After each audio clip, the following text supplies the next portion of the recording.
Welcome to the Qualified Tutor podcast. Here at QT, our mission is to provide teacher training for tutors.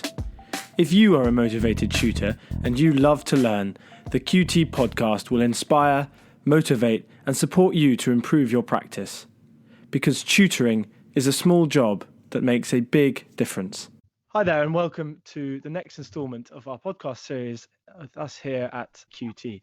Welcome to Lucie Williams, an inspiring and experienced tutor who has set up a close network of tutors to be able to provide the clients that she's built up over the years with the same great service.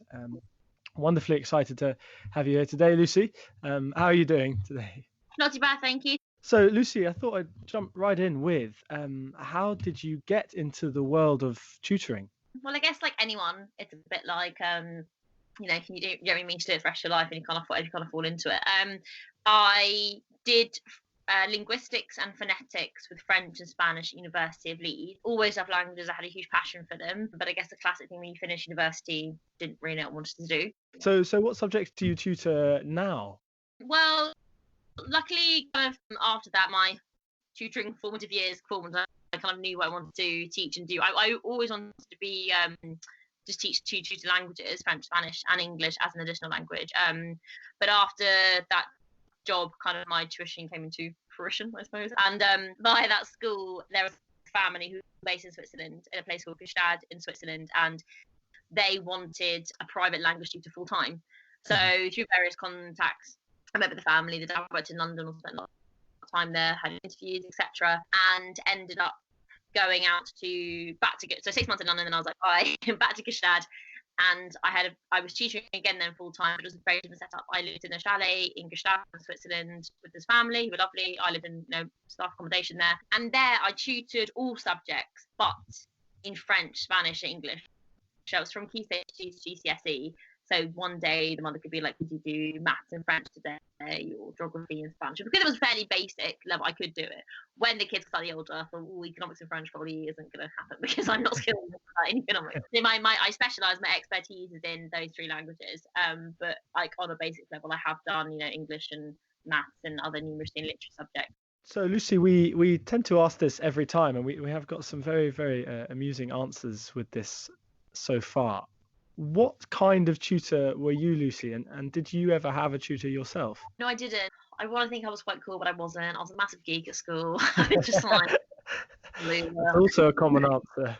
Yeah, at the time I was like, I'm not, but like looking back, I was. No, but I mean, I just basically I worked, and I was very lucky. Prior to year 7, I did work, but I didn't really know how to I remember used to have tests when I was younger, but I didn't really know what revision was or how to. I was when I was really young, like in 5 and year 6. I went to a really good school called Surbiton High School, and I remember from year 7, I think the good thing about that school, many good things, but they just instilled a really good work ethic into me. And I remember even my year 7 exams, I don't know if it's a good or bad thing, the amount of pressure I put on myself, but I had to do well and get above 70%. And my parents were never like that. They never pressurized me at all until this day they haven't. But I just really wanted to work hard. I guess I was surrounded by lots of students who were achieving really high marks. And not that I was at my depth, but you do want to be the one who's getting 40% and they're all getting, 80 to 90%. So from then on, I think I'd like to think my work ethic was quite strong, and I always had very nice reports. My parents' things were good. So I shouldn't say a loser, but I guess a bit geeky. And I just worked really hard. And I worked hard at the subjects all subjects, but I think the ones that I really loved, like I remember in year 8 just being like, to the point where I looked forward to my French lessons. Those subjects I used to really work harder because I just genuinely enjoyed it. And even to this day now, I'll research, and this sounds horrendously lame, but I'll research certain tenses because I really enjoy it for my lessons. But I enjoy, even now on the job, I'm still learning new words and vocabulary in different languages. I'm still learning new structures, and that I just think it's really cool and I really like it. So I think because of that, because I did really put the work in throughout GCSEs and A levels, I didn't need a tutor because I had my own work ethic. But I do understand why some children might not have that, or they find some subjects so difficult where they need that help, and that's totally understandable, especially with languages, because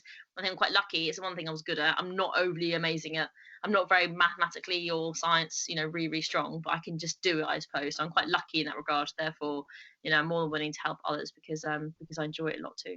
Yeah, and one of the most common attributes of a successful tutor is that love of their subject that that they are able to instill in their students, knowing your subject inside out, and then having that flexibility and ability to pass that knowledge on to a tutee.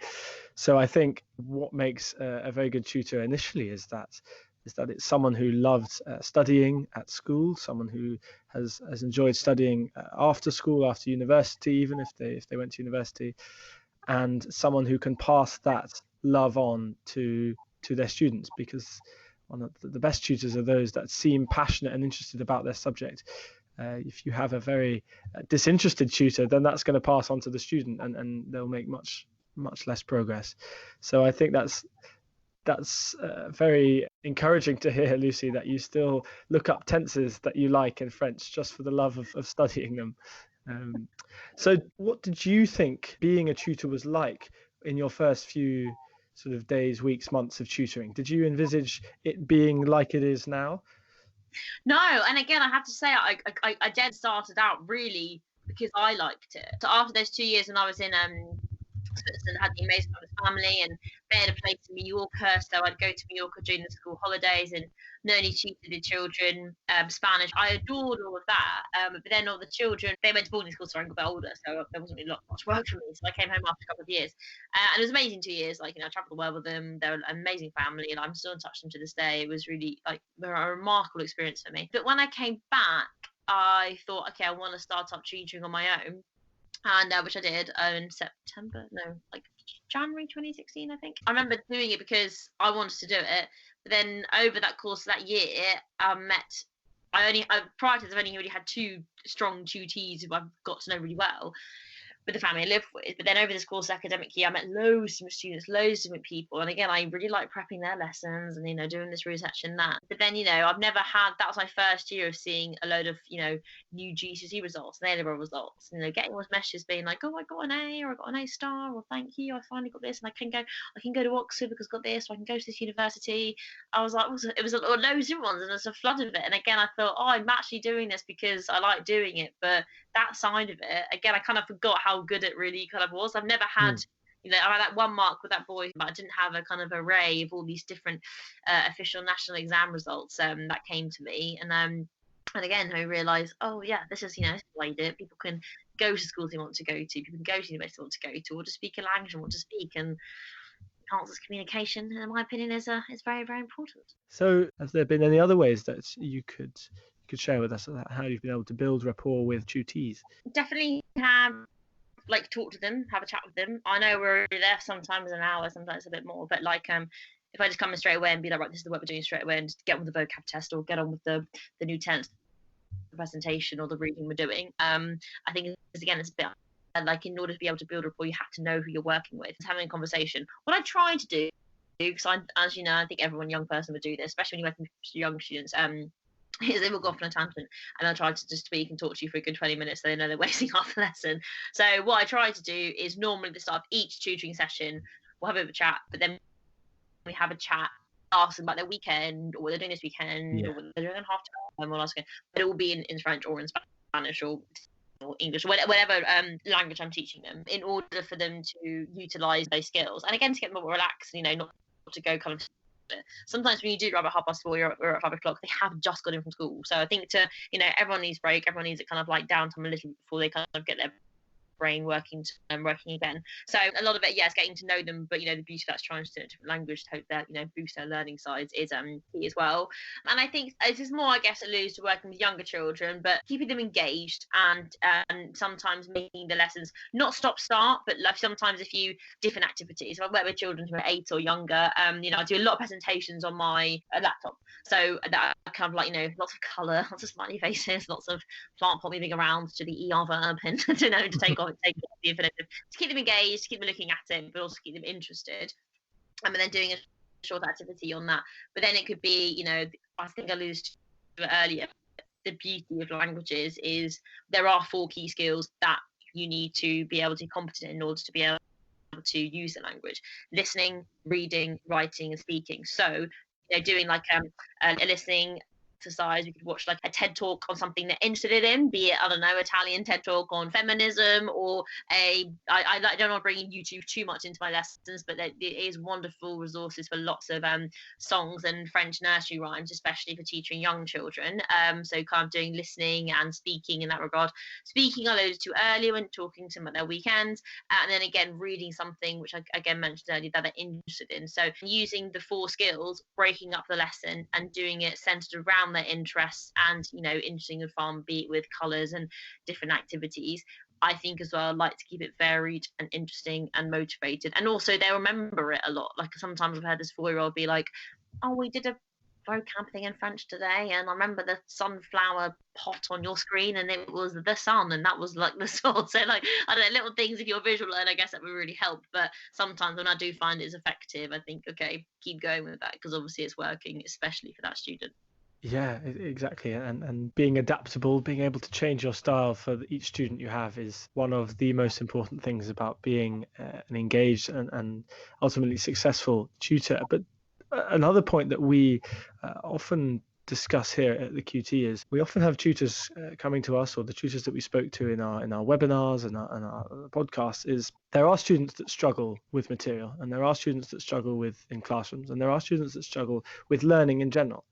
Now, if a student is struggling to understand a point that you are explaining, or to understand a topic that you have been helping them with, and they really just are struggling to understand it, maybe it's due to just the difficulty of the topic, or maybe it's due to other factors such as it's been a long day at school, or they're tired, or they're angry, or whatever. What have been kind of your best methods for remedying this? Have you found that there are ways in which you can alleviate a child's kind of demotivation for learning, for being in the sessions? I think if it's an ongoing difficulty, using the methods that I adapted to and mentioned earlier, if it's one where they're just really unsure and I kind of have the innately, I think, well, okay, they can get this, they just really need to kind of, you know, look at it, then it's breaking it down and making it as easy as possible to learn to look at, be it, you know, a very simple presentation, a very simple exercise, a very simple worksheet. But the key there, I think, as well, is repetition. And I'm not saying, you know, everyone's perfect at languages and is good at it, but to an extent, one can learn one basic concept in any language. One can make somebody recite the endings in the present tense in French, or recite the word for lamp in French. Again, each week that's kind of going to go in. So I think a lot of it is repetition, a lot of it is patience, and you have to, again, if they're unsure of it, then go over it again and go over it again and use it in a very simple format, be on a very simple worksheet and break it down small bits. If it's just present tense they're unsure of, then that's fine. Let's not do the whole thing. Let's not do all the irregulars. Let's not do all the different endings. Let's not do all the different verbs. Let's look at one section of it for that week and go over it in really slow formats until they understand. And then next week we'll get a beginner lesson there. If they're still showing up to misunderstanding, then you go over it again and again. So I think a lot of repetition. And I understand that for an exam board, you have to cover an array of things and lots of information. However, I am very much the opinion where it's better to be good at the foundations of a language, to be very good and highly skilled and you know, the very base of the present tense. And yeah, say you can't recite all the irregulars, or you can't recite all of the fancy tenses as an example.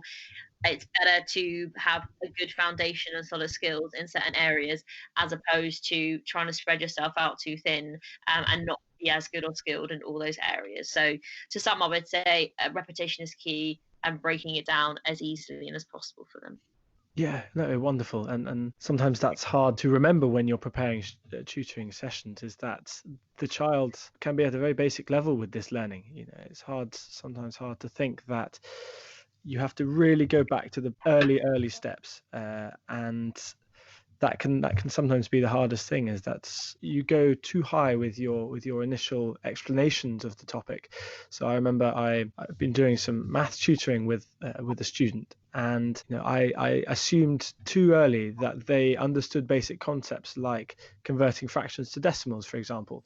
So the work that I did assumed that they knew that already, and it was really causing them issues. So I had to take some steps back and start from the building blocks again. Now maybe that's more common in maths, because there really are building blocks to later knowledge. But even with English, you know, don't assume that they can just launch into a creative writing piece because they haven't worked on that initial vocabulary in order to build up an argument. But Lucie, I just kind of finishing off here, I'd really like to know a little bit more about what you've been doing very, very recently with setting up this small network of tutors. I really feel there is a lot to learn there for other young tutors who are thinking of doing the same thing.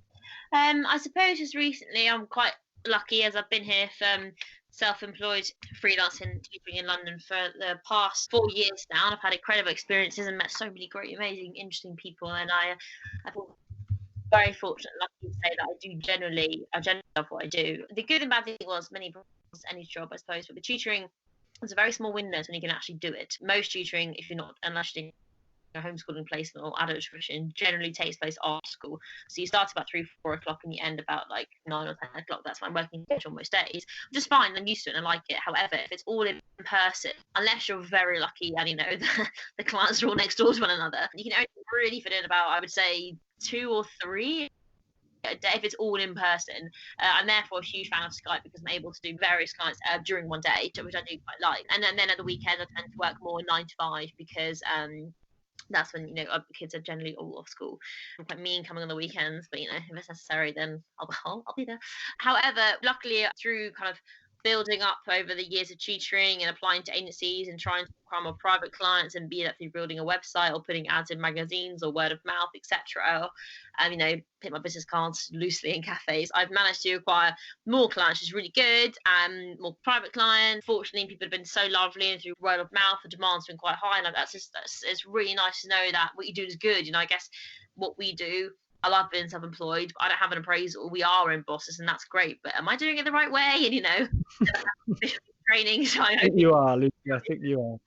But I think sometimes the GCSE results, then the results kind of are akin to, okay, they managed to get the A, so hopefully we're in the right direction. However, sometimes if I cannot take all these clients on, I kind of want to lose them, and I'm becoming more aware. I wasn't aware of it at all when I first came back to London to start up on my own, but I'm now a lot more aware that tutoring is, I don't know, can I use the term booming industry? I suppose it is. It's very popular. It's booming. I suppose it's down to the exams getting harder, schools getting a lot more competitive, and it's great that there are lots of clients out there. But I also realize the good thing is there's lots more tutors out there. So trying to get to know some more better, be it going to tutoring conferences, hearing about your mum's best friend's son who's looking into it, which I guess how I met your contacts initially, and then then you and everything else. It's kind of trying to create a network where I can give especially budding tutors but new tutors this work, be it if they want to be a tutor full time, or if it's kind of on the side, they're looking to get into acting or something, or another freelance job where they haven't got a full 9 to 5 and they're looking for this kind of work. Putting clients in those directions of my other contact is what I'm trying to do at the moment, because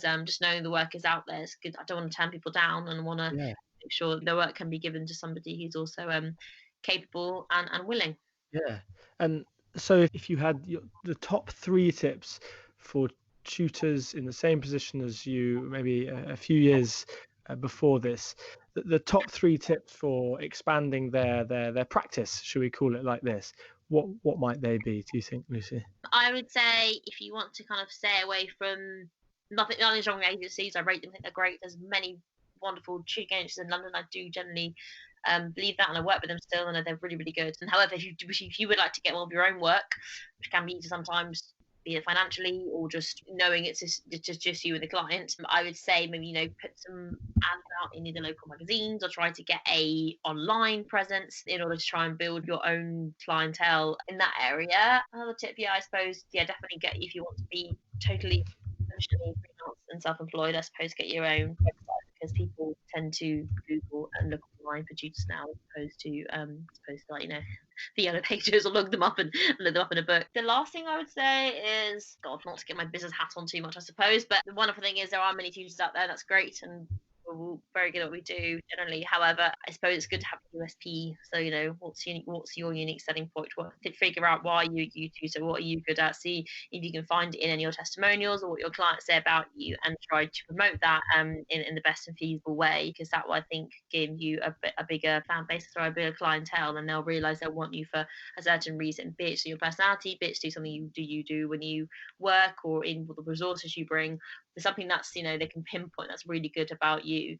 Find that and then promote it, because that will make you a a unique and good and budding and hopefully flourishing tutor. Yeah, and what a brilliant sentiment to end on, Lucy. Thank you very, very much for sharing your thoughts with us, and for also providing such kind of helpful insight into how to maybe do tutoring in a slightly different way. We here at QT are constantly looking for how to. You touched on the fact that the tutoring industry perhaps is booming at the moment, and I would agree with that, especially with the rise of online tutoring. So how can it be done in a different way? How can it be done to help those people that really make the tutoring industry tick, which is of course tutors themselves? So it's been a real pleasure to have you on, Lucy. Thank you very, very much. Thank you, Lila. Thank you. Thank you. Thanks for listening to the Qualified Tutor podcast, where tutors share their expertise to support the tutoring community. We're always looking for motivated tutors to interview on the show. If you'd like to be part of the conversation, get in touch at podcast@qualifiedtutor.org. We'd love to learn from you.